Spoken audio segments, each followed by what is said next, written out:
Alrighty, folks, what's going on? We are here with a unboxing. I know it's been a while since I've done any videos on my own channel. So this particular phone is a Blu Bold N2. For those that don't know what Bold is kind of, I guess you can call it the upper premium brand of Blue phones, who usually make more budget-oriented phones. So this particular phone goes for $249.99 on Amazon right now. I'll get into the specs and all that stuff in a bit. So the N1 was a interesting device in the fact that it was a full touchscreen, no notch, no nothing, and it had one of the jet out cameras, pop-up cameras on the top. Interesting device. I think that one was 4 gigs and 128 gigs of storage, generically speaking. This particular device has 8 gigs of storage, or 8 gigs of memory, and 256 gigs of storage. And again, runs $250. So let's open this and see what we got. So I'm going to be doing some size comparisons. So you have a 6.6-inch screen, a full HD plus AMOLED, and it's at 2340 by 1080. Gorilla Glass 5. It has a MediaTek 810, supposedly 5G. I guess we'll find out. Octa-core, 2.4 gigs. Supposedly some type of in-depth AI for the camera. 64 megapixels and a 5 megapixel wide and a macro on the back. There's also some type of supposedly super pixel 128 super zoom. 16 megapixel front and a 2 megapixel selfie as well. I'm assuming that's for like bokeh and whatnot. 4200 milliamp hour battery and 30 watt fast charging, in-display fingerprint, and Android 11. I know it's not Android 12, but neither is the current phone I'm running. So, there's that too. So we'll get into that. I will say that the packaging is actually probably some of the better packaging I've seen from Blue phones. The last Blue phone I owned was a Blue Life XL something. Okay, so not going to be a whole lot to this unboxing from the looks of it. So there's your phone right there. We'll get into that in a second. So what's actually in the box? Because the one thing I do like about Blue is that they actually do have all the stuff that you wouldn't normally get in a typical smartphone anymore. So we have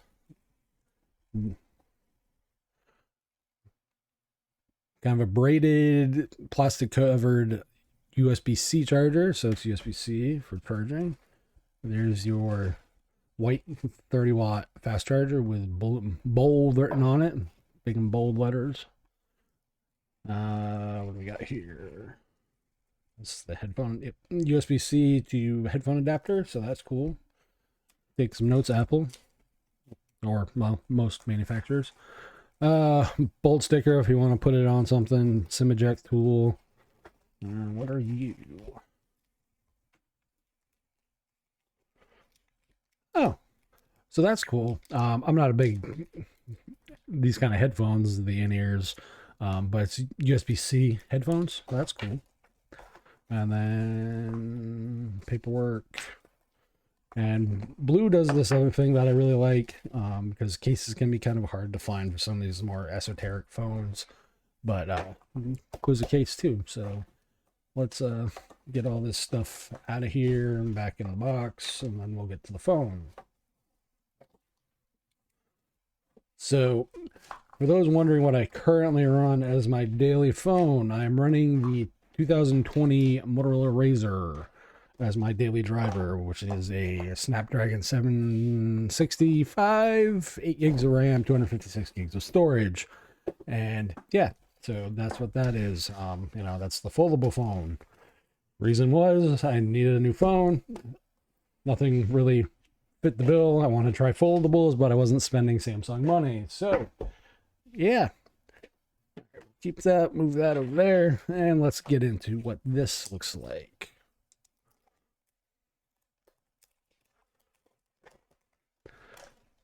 Okay, so there's that. So it has like a texturized back.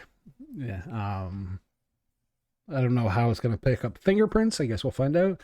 Got a Bold N2 down here. So this does away with some of the stuff Blue used to be able to do, which was like the removable batteries and all that kind of stuff. Kind of bummed by that, but you know, is what it is. I'm not going to kind of really rage on that too much. So AMOLED display. Your two cameras up here, and then your four cameras back here. Nice little animation. I'll start. Skip. Post terms. Got to agree to all this nonsense. I'll log into my Wi-Fi as opposed to.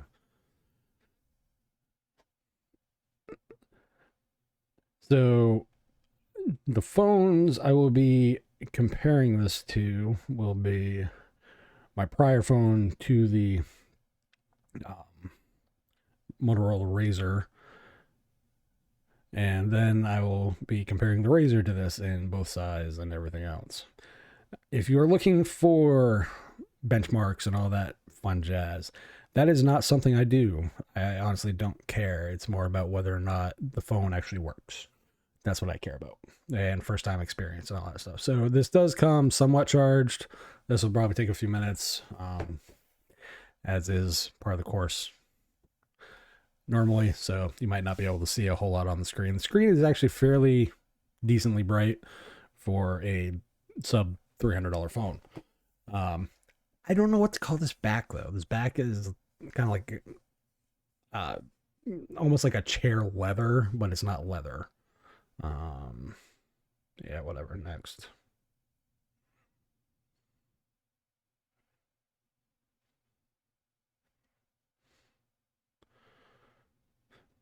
Checking information. It's gonna take a minute. I gotta log into my Google account. So for those that are wondering in a size comparison, so here's the Razr that I have with a case, obviously. About the same size, honestly. Let's take off the case and see what this actually looks like in comparison, shall we? So size-wise, they're all like, they're really not that much different in size that way. This way it's going to be a little different because one's a foldable and one's not. So I'm not really too worried about that. And speaking of which, that was probably for my Google stuff right now. Yep. So again, Blue is a budget brand. This should work on GSM carriers. All the technical specs are actually included in the box, which is nice. I will say I don't care for the haptic feedback on the screen, but then again, I'm not a haptic feedback kind of guy on my phones. I might usually shut that stuff off. Just more personal preference on that. To each their own. So this does have kind of the teardrop display on the side, so you know, like curved display that you'd get on the sides. So do keep that in mind when if that's not your thing. Another thing to take into consideration when it comes to Blue phones, Blue does have a tendency to be really bad about updates. So if you occasionally might get a phone that you might get security updates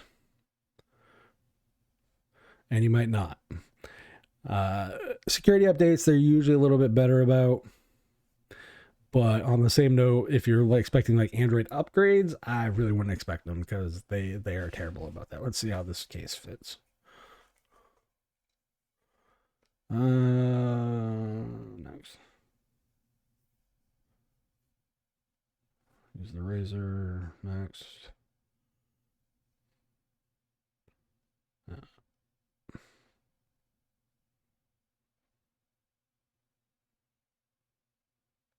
Yep, restore. Okay, so the nice thing is that you will say, it does say, you know, restoring from previous, yeah, whatever. No, no, no. Accept.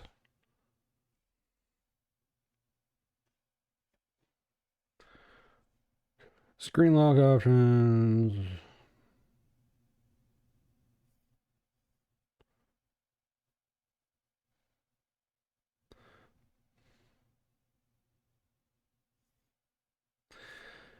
So the keyboard is a little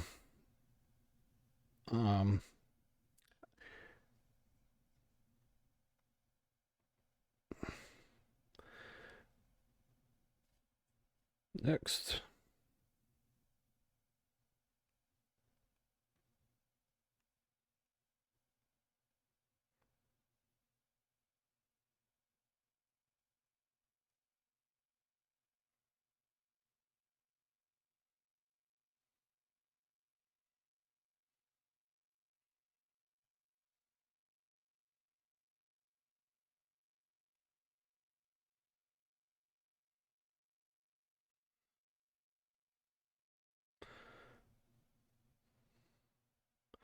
All right, done. Continue.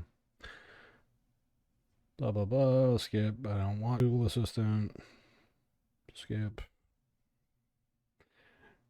So for those wondering, I don't use a lot of the Google smartphone features. It's just not my thing. Set up. Change font. Review. No thanks.